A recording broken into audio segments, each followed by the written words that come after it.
नमस्कार। आज का हमारा वीडियो का मुख्य विषय है कि जन्म कुंडली में लग्न में द्वितीय भाव में, तृतीय भाव में, चतुर्थ भाव में राहु कैसा शुभाशुभ फल देता है। इस विषय पर आज हम विस्तार पूर्वक पर चर्चा करेंगे। देखिए, जन्म कुंडली में राहु लग्न में, द्वितीय भाव में, तृतीय भाव में और चतुर्थ भाव में कैसा शुभाशुभ फल देता है। देखिए, तो लिखा हुआ है, प्रथम भाव में यदि जातक का राहु हो तो लग्ने तमो दुष्ट मति स्वभावम नरम च कुर्यात् स्वजनानुचक्कम शीर्षात् व्यथा काम रसेन युक्तम करोति वादी विजयम सरोगम। ध्यान से सुनिए, सरल भाषा में लिखा हुआ है, लग्ने तमो दुष्ट मति स्वभावम नरम च कुर्यात् स्वजनात् नुचक्कम शीर्षा व्यथा काम रसेन युक्तम करोति वादी विजयम सरोगम। अर्थात जिस जातक का, जिस व्यक्ति का जन्म समय में, ध्यान से सुनिए, जिस व्यक्ति का, जिस जातक का जन्म समय में लग्न में राहु बैठा हो तो वह जातक अति दुष्ट स्वभाव वाला होता है, अपने जनों को ठगने वाला, बाहर के लोगों को नहीं ठगता है बल्कि अपने आस पड़ोस के लोगों को ही ठगने वाला होता है, और शिरोरोगी, कामी, वाद विवाद में विजय पाने वाला होता है और हमेशा रोगी रहता है।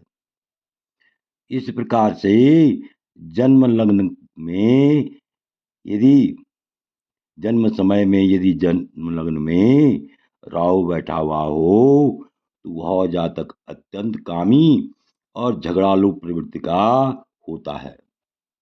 अब द्वितीय भाव में राहु हो तो कैसा फल देता है, इसके बारे में उल्लेख है कि धनो गतो रविचंद्र विमर्दनो मुखारलांकित भाव मथो भवेत् धने विकारा सकरोय दरिद्राम खलु तदा लभते मनोजनतम। देखिए, जिसके धन भाव में अर्थात द्वितीय भाव में राहु बैठा हुआ हो, जिसके द्वितीय भाव में राहु बैठा हुआ हो तो वह जातक अति प्रिय बोलने वाला होता है, अर्थात मुंह सामने कुछ बोलता है और पीठ पीछे कुछ बोलता है, और धन का नाश करने वाला होता है। उसके पास धन टिकता ही नहीं है और अति दरिद्र, बहुत ही गरीब होता है। बहुत परिश्रम करने पर थोड़ा सा धन प्राप्त करता है और हमेशा फालतू घूमने वाला होता है। हमेशा वह क्या करता है, बिना कार्य का फालतू में घूमने वाला होता है। तो इस प्रकार से द्वितीय भाव के बारे में शास्त्रों में हमें उल्लेख मिलता है कि जिसके धन भाव में अर्थात धन स्थान में, अर्थात द्वितीय भाव में, द्वितीय स्थान में राहु बैठा हुआ हो, वह बोलने में तो बहुत प्रिय बोलता है लेकिन मुंह में कुछ होता है और मन के अंदर उसकी दूसरे भाव होते हैं। कुल मिला के चापलूस होता है और धन का नाश करने वाला होता है और बहुत गरीब होता है और व्यर्थ में भ्रमण करने वाला होता है। अब आप तीसरे भाव के बारे में देखिए। यदि तीसरे भाव में राहु बैठा हुआ हो, दुश्चिक्केरिभवम भयम परिहरि लोके यशस्वी नर श्रेया वा विभवम तदा ही लभते सकम विलासादिकम भ्रातॄणाम निधनम परोस पशोस्य मरणम दारिद्र्यम संवर्धित नित्यम स्वक्य गुणे पराक्रमयुतम कुर्याच राहु सदा। इस प्रकार से जिसके तृतीय भाव में राहु हो, जिस जातक के तृतीय भाव में राहु बैठा हुआ हो, पराक्रम स्थान में राहु बैठा हुआ हो, तो वह जातक शत्रुओं से तो रहित होता है। शत्रुओं को जीतने वाला होता है, अर्थात शत्रु तो उसके कम होते हैं, यशस्वी भी होता है और कुशल वक्ता भी होता है और धनवान होता है और सभी सुखों से युक्त होता है। लेकिन क्या होता है, उसको भाइयों का सुख कम मिलता है। ध्यान दीजिए, भाइयों का सुख उसको कम मिलता है और पशुओं से हमेशा हानि होती रहती है। यदि उसके पशुपाल रखे हों तो उनसे क्या होती है, उसकी हानि होती है, पशुओं से लाभ कभी नहीं होता है। देखिए, अर्थात कुल मिलाकर के पशुओं की हानि होती है, ये तो उसके लिए दुखद देने वाला है। लेकिन अगर अन्य क्षेत्र देखे जाए तो बहुत ही तृतीय भाव जो है ना उत्तम होता है। तृतीय भाव में राहु यदि बैठा हुआ हो तो एक तो उसके शत्रु नहीं होते हैं, फिर ये यशस्वी भी होता है, कुशल वक्ता भी होता है, बोलने में चतुर भी होता है, धनवान भी होता है और सभी सुखों से युक्त भी होता है।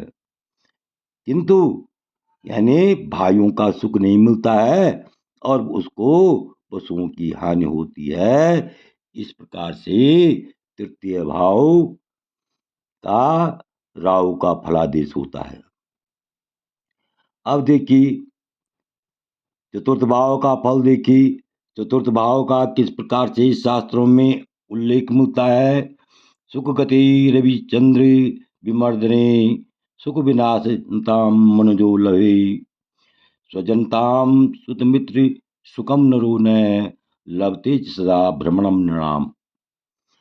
जिस आदमी का सुख भाव में राहु बैठा हुआ हो, अर्थात चतुर्थ भाव में राहु बैठा हुआ हो, तो उसका सुख का नाश होता है। चतुर्थ भाव का राहु अच्छा नहीं माना जाता है, सुख का नाश होता है और स्वजनों से जो है उसकी हमेशा अनबन रहती है। पुत्र और मित्र आदि के सुख से रहित रहता है और वह जो है पेट में उदर में नाना प्रकार के उसके रोग होते रहते हैं और व्यर्थ में घूमने वाला होता है, बिना काम का इधर उधर घूमने वाला होता है। तो ध्यान दीजिए, चतुर्थ भाव में का जातक कभी भी यदि चतुर्थ भाव में राहु बैठा हुआ हो, ऐसा जातक कभी भी सुखी नहीं रहता है और स्वजनों से, पुत्र से और मित्र आदि से, इन सभी सुखों से वह क्या होता है, हीन रहता है। और सबसे उलझी हुई बात यह है कि पेट के अनेक प्रकार के उसके रोग होते हैं, पेट में उसके अनेक प्रकार के रोग होते हैं और व्यर्थ में घूमने वाला होता है। तो इस प्रकार से चतुर्थ भाव में राहु होने से फलादेश होता है राहु का। आशा है कि यह वीडियो आपकी समझ में आ गया होगा।